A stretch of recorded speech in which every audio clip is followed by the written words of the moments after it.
So each of us in our daily life, we make choices all the time about what we're going to do with our time, with our energy, where we're going to place our thoughts, where we're going to place our desires.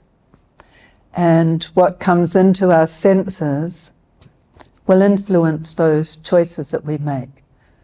Like if we're reading surf magazines all day long, or even for a few hours, then you're probably going to desire to go surfing some exotic place, right?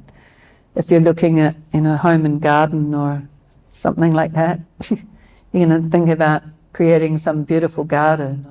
Or, sometimes they'll have articles about vegetable growing, and it's kind of like you look and think, wow, that looks so pretty. I think I'll, grow some vegetables. It's like what our senses perceive, that affects our consciousness, and that affects our desires, where we place our attention. And so if we can understand a very basic spiritual truth, and that is, I am an eternal spiritual being.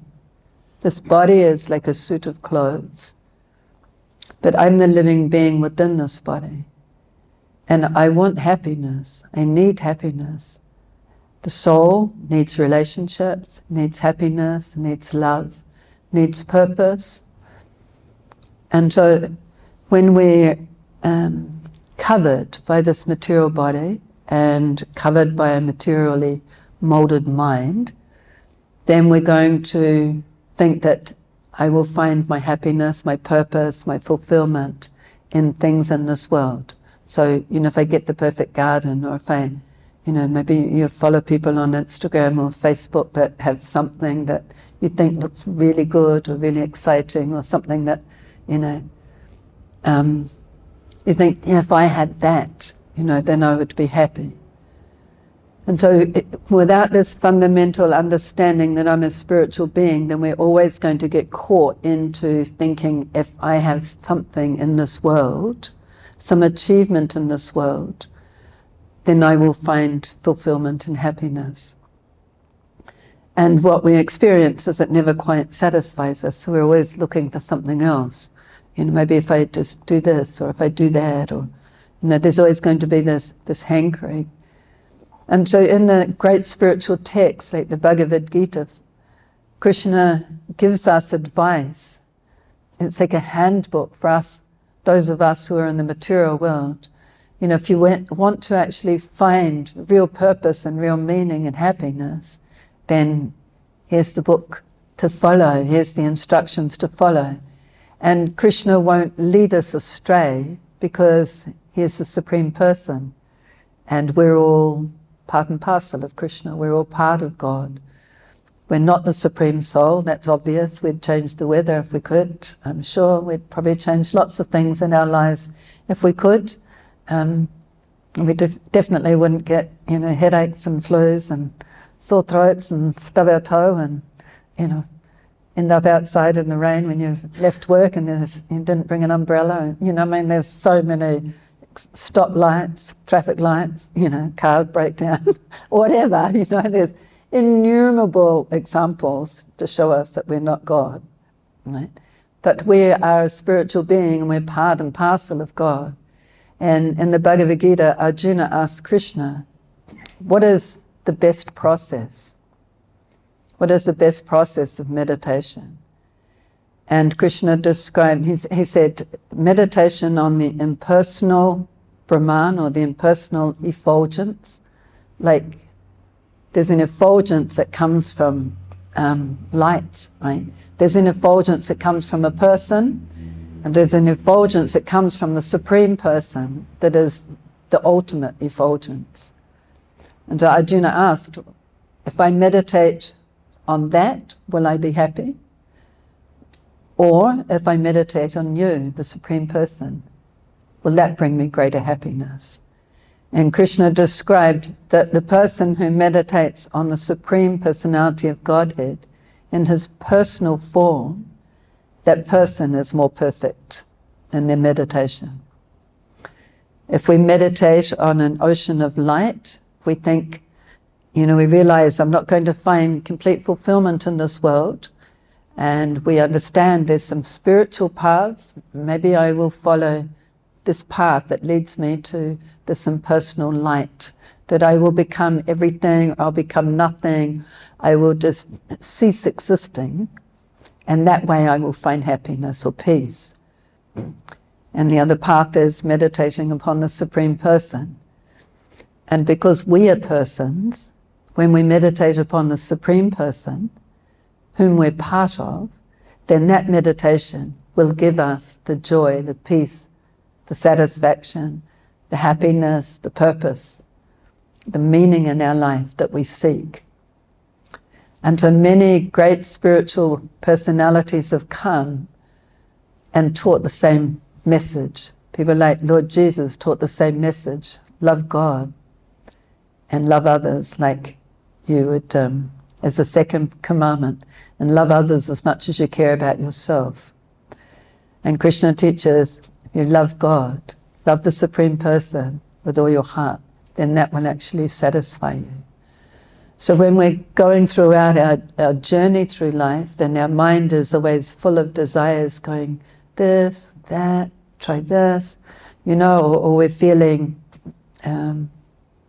bit depressed, feeling flat, feeling lack of purpose, because we're not satisfied, feeling like there's something missing. If we can take our time, take our energy, take our focus, and actually meditate on these transcendental sounds, because they are names of the Supreme Person, they're not different than the Supreme Person. So it's actually our way of connecting up with the Supreme Soul. It's a really easy way to connect to the Supreme Soul. And Krishna, God, has many different names. He's not limited in any way. We're limited in so many ways, but God is unlimited. And so if we meditate upon these names, these sacred names, they will actually touch our heart, and gradually we will experience more peace and satisfaction. And then when we look at other things in the world, we meditate upon other things, we will have that wisdom and that insight to realize, yep, it's nice, and yeah, I could definitely make a really nice veggie garden and grow some vegetables, or I can, definitely do this or that, or go surfing for some exercise or whatever, But you can also have that understanding of knowing that, that's not the goal of life. That's not going to bring me the fulfillment and the happiness. It'll be fun, might be fun, depends if you break your leg. Govinda was telling me the other day that some guy went on a surfing holiday somewhere on the second wave on the first day. He did his knee in.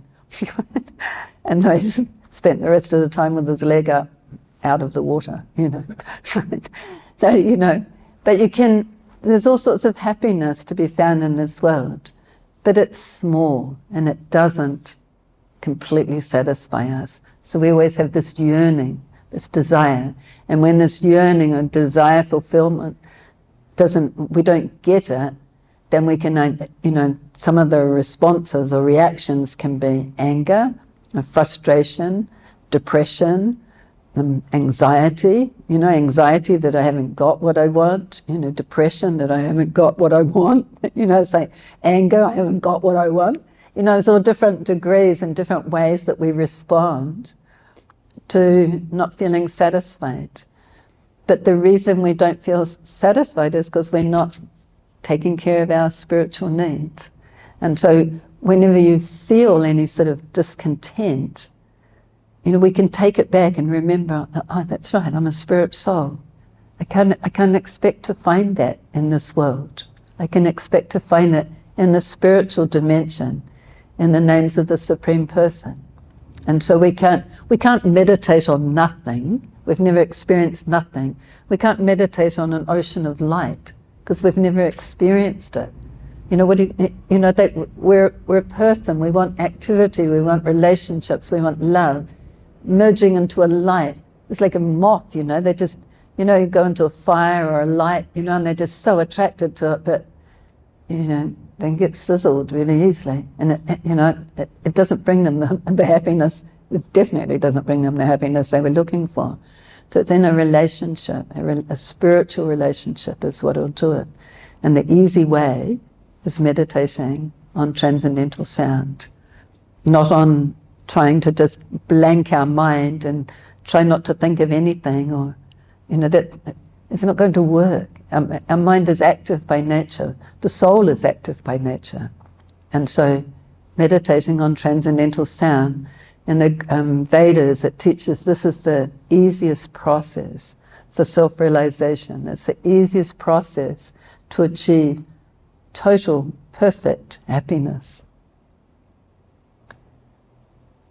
So don't just take my word for it. Give it a try. Add it to your daily life. I was taught this process, my teacher was taught this process, his teacher was taught this process. It's been coming down for countless thousands of years, and it's guaranteed to work. Thank you.